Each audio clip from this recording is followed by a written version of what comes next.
আসসালামু আলাইকুম, সবাই কেমন আছেন? আলহামদুলিল্লাহ আমরা সবাই খুবই ভালো আছি। আজকে আপনাদের আমি রান্না করে দেখাবো লাউ দিয়ে রুই মাছ দিয়ে কীভাবে বা কাতলা মাছ দিয়ে কীভাবে রান্না করতে হয়, যেটা আমি সবসময় রান্না করে থাকি সেটি আজকে আপনাদের সাথে শেয়ার করবো। চলেন তো কীভাবে আমি রান্না করি। কড়াইতে তেল দিয়ে দিছি, তেলটা গরম হয়ে গেছে। এবারে মাছটা ভালোভাবে ভেজে নেব।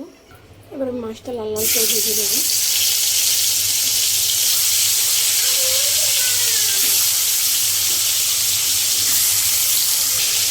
মাছটা ভালো করে ভেজে নিচ্ছি, উঠিয়ে নিচ্ছি, আবার কিছু সময় ভেজে নেব। মাছটা ভালোভাবে ভেজে নিচ্ছি, এবার নামিয়ে নেব। মাছ ভাজা তেলের ভিতরে আমি মশলা বাটাটা দিয়ে দিলাম। এগুলোতে আদা, রসুন, পেঁয়াজ, তারপরে শুকনো মরিচ, কাঁচামরিচ বাটা আছে। তো শাকে কিন্তু অতটা মশলা লাগে না, অল্প মশলা দিলেই হয়ে যায়। এই জন্য মশলাটা একটু অল্প দেওয়ার চেষ্টা করবেন, এতে করে কিন্তু শাকটা খেতে খুবই ভালো লাগে। এরপরে আমি দিয়ে দেবো একটু পানি। মশলাটা যেন একটু সময় কষিয়ে নেব, যাতে করে মশলা কাঁচা গন্ধটা চলে যায়।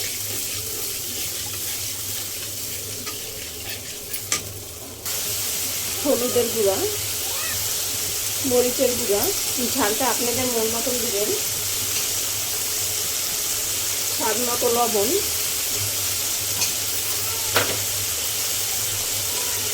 দিয়ে দেবো একটু জিরা গুঁড়া। এবারে মশলাটা একটু ভালোভাবে কষিয়ে নেব, সময় নিন, যাতে করে মশলা কাঁচা গন্ধটা চলে যায়, গুঁড়া মশলার গন্ধটা চলে যায়। আর তরকারিটা যতটা ভালোভাবে কষানো হবে, মশলাটা তরকারিটা কিন্তু খেতে ততটাই ভালো হবে। এর জন্য চেষ্টা করবেন মশলাটা ভালোভাবে কষানোর জন্য। মশলাটা আমি একটু ভালোভাবে কষিয়ে নেব। মশলাটা কিন্তু ভালোভাবে কষানো হয়ে গেছে, দেখেন কতটা তেল উঠে গেছে, অনেকটাই লাল হয়ে গেছে।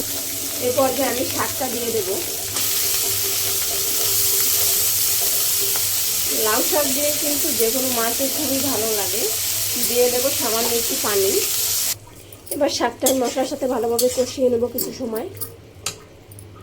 শাকটা ভালোভাবে কষানো হয়ে গেছে, এবার পানি দিয়ে দেবো।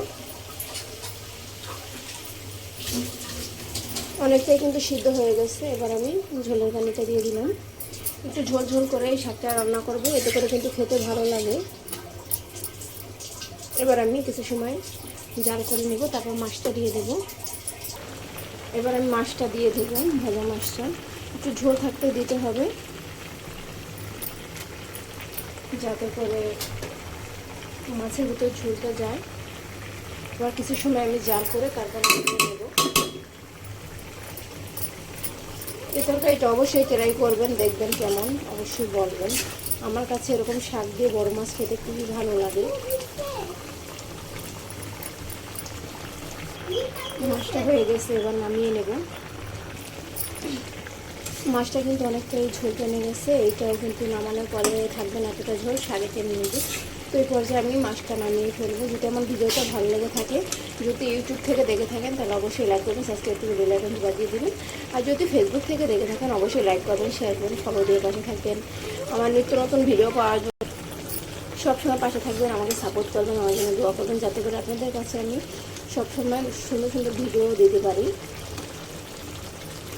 যারা এখনও ফলো দেননি অবশ্যই ফলো দিবেন, যারা এখন সাবস্ক্রাইব করেননি অবশ্যই সাবস্ক্রাইব করে দেবেন ইউটিউব থেকে। তো চল, মাছটা হয়ে গেছে, এবার নামিয়ে নিই। মাছটা কিন্তু অনেকটাই সুন্দর হয়েছে দেখেন, আর এটা কিন্তু খেতে খুবই মজা, শরীরের জন্যও খুবই ভালো। তো সব ভালো থাকবেন, আজকে এই পর্যন্ত, আল্লাহ হাফেজ।